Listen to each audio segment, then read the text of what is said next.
మన ప్రభును ప్రియ రక్షకుడైన యేసుక్రీస్తు నామమున మీకందరికీ వందనాలు, శుభాలు. ప్రదోన్ బిడ్లారా, ప్రభునందు మరొక్క దినాన దేవుడు మనందరినీ సజీవులుగా ఉంచినందుకు ఆ ప్రభుకి మహిమ కలుగును గాక.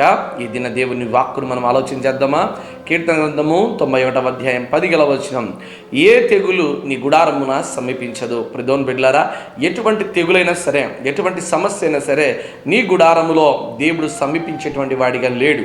ఈరోజు ప్రతి ఒక్క తెగులు యేసుక్రీస్తు నామములో తొలగించబడుతుంది. అది అనారోగ్య సమస్య అయినా, వ్యాధి అయినా, ఆర్థిక పరిస్థితులైనా, ఎటువంటి స్థితి అయినా సరే నీ గుడారములోనికి ఎటువంటిది కూడా సమీపించకుండా దేవుడు పారదోలేని వాడిగా ఉన్నాడు. దేవునికి మహిమ కలుగును గాక.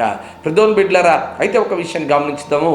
ఆనాడు ఇజ్రాయేల్ ప్రజల ఇంటిలోనికి మరణదూత రాకుండా వారి ఇంటి ద్వార పట్టీలకును ఇదిగో గొర్రెపిల్ల రక్తమును అంటించినప్పుడు, ఆ గొర్రెపిల్ల రక్తమును ఆ ద్వార పట్టెలకు పట్టించినప్పుడు ఆ ఇంటిలోనికి మరణదూత రాలేదు. ఎప్పుడైతే ఆ ఇంటి వరకు వచ్చిన మరణదూత ఇంటిలోకి ఎందుకు ప్రవేశించలేదంటే, ఇదిగో ఆ గొర్రెపిల్ల రక్తాన్ని బట్టి ఆ ఇంటిలోనికి మరణదూత రాలేదు. ఆ మరణం అనేటువంటి తెగులు రాలేదు.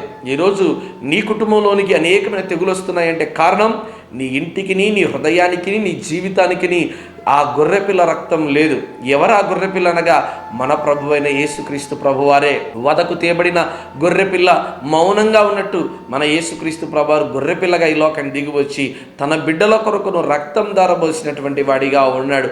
అందుకే ఆయన రక్తం నీకును, నీ కుటుంబానికి, నీ ఇంటికి ఎప్పుడైతే అంటిపట్టుకుని ఉంటుందో ఆ ఇంటిలోనికి కానీ, నీ హృదయంలోనికి కానీ, నీ జీవితంలోకి కానీ ఎటువంటి తెగులైనా, ఎటువంటి సమస్య అయినా, ఎటువంటి వ్యాధి అయినా, ఎటువంటి అనారోగ్య సమస్య, ఎటువంటి వ్యాధి అయినా ఏ ఒక్కటి కూడా నీ ఇంటిలోనికి సమీపించదు, నీ ఇంటిలోనికి ప్రవేశించదు. కారణం ఏంటి తెలుసా? దేవుడు నిన్ను బహుగా దీవించేవాడిగా ఉన్నాడు. దేవుడు నిన్ను బహుగా ఆశీర్వదించేవాడిగా ఉన్నాడు. ఆ ఆశీర్వాదం నీవు పొందాలంటే ఆనాడు ఇజ్రాయేల్ ప్రజలు గొర్రెపిల్ల రక్తాన్ని తన ఇంటికి అంటి పెట్టుకున్నట్టుగా ఈరోజు నీ జీవితంలో, నీ కుటుంబంలో, నీ ఇంటికి, అందరికీ యేసుక్రీస్తు ప్రభువారి యొక్క రక్తములో పరిపూర్ణంగా నువ్వు కడగబడితే అప్పుడు నీవును, నీ ఇంటి వారును, నీవు, నీ బిడ్డలందరూ దీవించబడతారు, ఆశీర్వదించబడతారు. కనుక ఈరోజు నీవు తప్పకుండా దీవించబడాలని, ఆ ఆశీర్వాదం పొందుకొని నువ్వు దేవునికి ఇష్టకరంగా బ్రతకాలని దేవుడు ఆశపడుతున్నాడు.